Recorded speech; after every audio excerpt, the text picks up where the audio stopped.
Magandang araw, maligayang pagdating sa Kwentong Kabataan.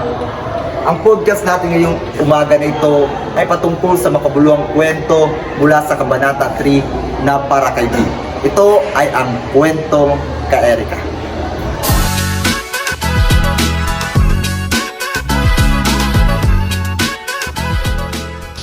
Ngayong araw ay tatalakayin natin ngayon ang ikatlong kwento mula sa Kabanata 3. Ito ay ang kwento ni Erika. So ngayon kasama natin ngayon ang ating mga bisita. Nandito si Ginoong Roque, Binibining Christine, at Binibining Chris. Sa hindi pa nakakaalam, ang kwento ni Erika ay ito isang kwento mula sa Maljaga na kung saan ito isang lugar na hindi nakakaranas ng pagmamahal, mga taong hindi nakakaranas ng Mansari, hindi nakakaranas ng Valentine's Day. Kaya itong si Erika is curious sa pag-ibig. No? Hinanap niya ron ang isang matandang babae na nakapunta sa kabilang mundo na kung saan ito yung mundong puno ng pag-iibigan, puno ng pagmamahalan. Kaya si Erika, gusto siya makaranas sa mga bagay na ito na hindi pa niya nararanasan. Kaya ngayong araw ay papakinggan natin ang kanilang mga karanasan, no? Mula sa ating mga bisita ngayong umaga na ito.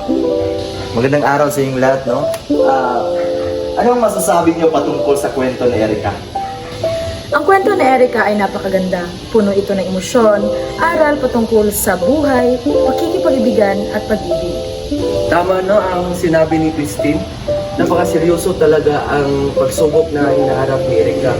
Pero nilabanan at hinarap niya ang mga ito.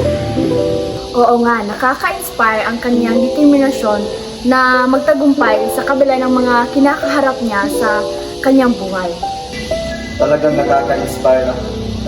Tulad nga sinabi ni Ginoong Roque kanina na si Erika ay kahit nahihirapan, kahit anong maraming pagsubok ng kanyang pinagdaanan, ay talagang lumalaban na rin siya, no? Kung ating babasihan sa ating buhay ngayon, alam naman natin na marami tayong mga pagsubok na kinakarap, no? Maraming tinig na dadaanan sa ating buhay, kaya keep moving lang tayo. So ngayon, anong masasabi niyo patungkol sa mga pagsubok na kinakarap ni Erika? Napakabigat ang mga saloobin na kinakaharap na Erika. Parang gusto ko na lang sumuko para sa kanya. Christine, pero si Erika, kahit marami ang kanyang dinaanan ng mga pagsubok, hindi talaga siya sumuko. Nakakabilib talaga ang kanyang mga lakas ng loob na hinaharap na ang kanyang mga pagsubok. Talagang nakaka-inspire talaga yung mga ganitong kwento, no? Kasi mapupulutan kasi natin ang aral yan, eh. Kahit ikaw, habang nagbabasa ka nito, yung mga kwento mga ganito, kapag nagbabasa ka, ikaw, meron ka pinagdaanan ng mga pagsubok, so napupukaw ang iyong interest na, ano ba, lalabanan ko ito, kaya ko ito. So parang ganun, di ba? Para may motivasyon mabagang Ganun. Para sa akin, kung ako lang hindi ko kakayanin. Bakit? Kasi may mga panahon na hindi natin alam kung anong gagawin, kung hindi kaya wala na lang tayong magagawa. Kasi minsan, iniisip na lang natin na yun na yun eh, na yun na yun, wala tayong magagawa. Yung mindset na gano'n. Kaya, minsan nasasabi ko rin na ano nga. Binibining Chris, meron bang bahagi sa kwento na yun na totoo nangyari sa mga kabataan ngayon? Halimbawa yung mga pambubuli? Oo, nung kabataan ko, nung grade 3 pa ako, ay naranasan ko din na mabully tungkol sa aking apelyido na pulpol o loklok yung tinatawag nila sa akin. At nung tungkol din sa aking mata, kasi minsan kasi yung mata ko hindi ko alam kung saan ba tutingin, ganun. Tapos, kalaunan din naman ay napatawad ko rin sila kahit hindi sila humihingi ng sorry sa akin. Tama talaga, no? Ang kwento ni Erika ay nagbibigay talaga ng aral, no? Kailangan na maging matatag tayo sa lahat ng ating mga pagsubok na kinakaharap, no? Lalong-lalo na, lahat ng mga kabataan ngayon, lalong-lalo na yung mga college students, no? Maraming mga problema, pinansyal, matrikula, kahit ano-ano. No, kinakailangan na natin yung maging matatag at keep going lang. with fighting. No? Laban lang tayo, no? Sabi nga ni Pacquiao na laban ako para sa iyo. Kahit na yung mangyari sa ating buhay na rin. Basta wala tayong tinatapakang tao.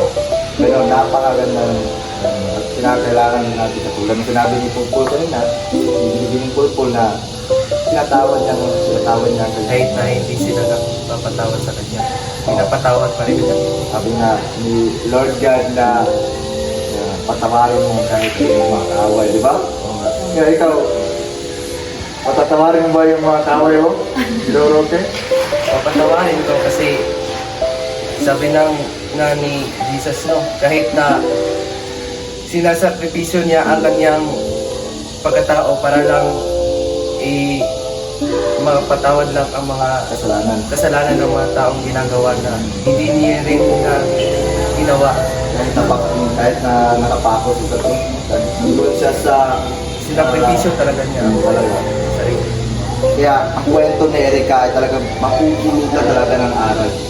Marami kang mapupulutan ng aral, problema sa pag-ibig, lalo-lalo na problema sa pag-ibig. Huwag lang magmadali, makikita mo rin yan someday. Not now but soon. Sabi nga nila. Ang kwento, yung nabasa ko yung kwento para kay Dee, yung sa Kabanata 3 na patungkol kay Erika, namangha ako kasi may isang lugar pala na walang, tingnan mo, babasahin mo dun, isang lugar na hindi nakakaranas ng pagmamahal, nakakaranas ng Valentine, hindi nakakaranas ng kiss. So, napaka-weird, di ba? What if kaya kung ikukumpara natin yung Maljaga sa ating panahon ngayon, ano kaya yung mangyayari? Sa palagay mo, Jela, ano kaya yung mangyayari? Kung ibabase natin o ilalagay natin sa panahon natin ngayon, no? Kung ma-exist ba yung lugar na yun sa ating panahon, parang walang mga paki ang mga tao sa ating, kung ilalagay lang natin sa panahon natin, walang mga paki. Parang pag may mga Sabi nga ni Ginoong Anton na ang Maljaga daw ay walang pag-ibig. Kung ikukumpara natin dito sa ating panahon ngayon ay kumbaga hindi tayo mabubuhay kasi sa ating panahon ngayon ay napapalibutan tayo ng pag-ibig, di ba? Kumbaga ito yung pundasyon ng ating pamilya. Dito tayo kumukuha ng lakas. At masasabi ko rin na hindi ako sang-ayon doon sa lugar ng Maljaga kasi walang romance na sabi mo, di ba? Sa ngayon kasi na panahon is makikita mo talaga ang pagmamahalan ng isang tao, kagaya na lang ng mga teenager. Mapapansin kahit saan mo sila makikita, parang halos hindi na nga lang magkalayo, halos nang holdingas, di ba? kahit na mga elementary, Oo, kahit ang mga bata pa lang, may Kahit mga... sa elementary, may mga mga jowa jowa. na. Sa makabagong panahon na alam na natin, no? sa mabilis na pag-ikot ng mundo, sa may mabilis na pag-ikot ng mga kabataan ngayon sa mga bagay sa kanyang paligid, lalo-lalo na naghanap yung isang technological, yung mga teknolohiya na ginagamit ngayon, no? Kung noon yung ginagamit na lang ng mga... Magsusulat.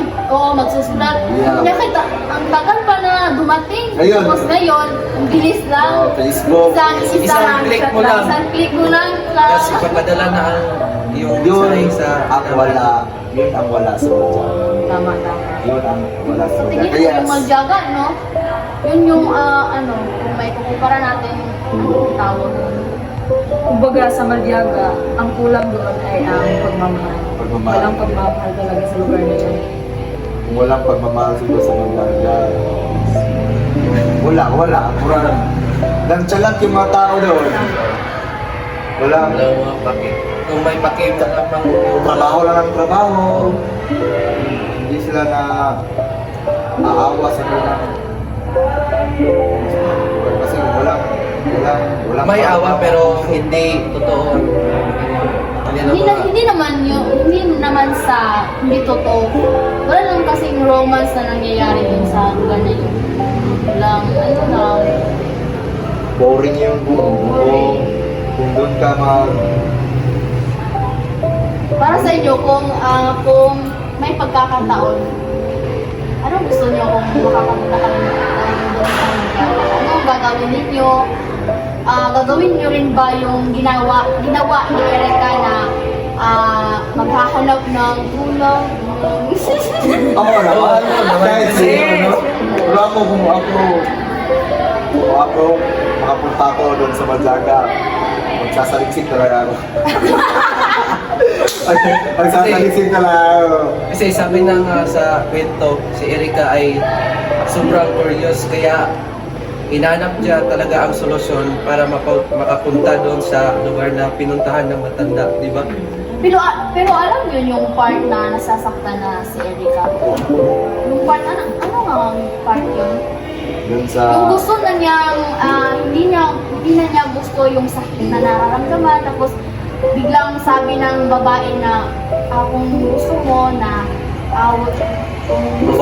mawala yung nararamdaman mo na sakit, bumalik ka sa Madyaga. Para sa inyo, no? Ano yung sasabi ninyo or thoughts niyo kung kayo si Erica? Sa akin, mag-stay lang ako. So ngayon, ano ang mga natutunan nyo sa buhay ni Erica? Bilang Roque, ano mga natutunan mo sa buhay ni Erica? So sa pagbasa ko sa kwento, no, nakaantig talaga ang mga pagsubok na dinaanan ni Erica. Kahit na maraming mga problema o mga pagsubok na dinaanan niya at nilabanan niya rin.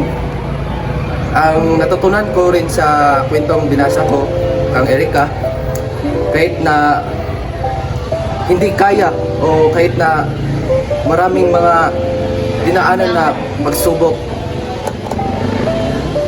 dapat natin labanan ang mga ito kasi hindi naman tayo mag-stay lamang sa isang o pupunto na lamang na hindi ko kaya to, pero may solusyon talaga na kakayanin natin to lahat. Maraming salamat sa pagsasama sa amin sa Kwentong Kabataan. Naway nagbibigay ito ng inspirasyon ang kwento ito upang mga pursiging lumaban sa lahat ng mga pagsubok na kinakaharap natin. So maraming salamat Ginong Jello, Binibining Christine at Binibining Chris. Salamat! Hanggang sa muli at maraming salamat.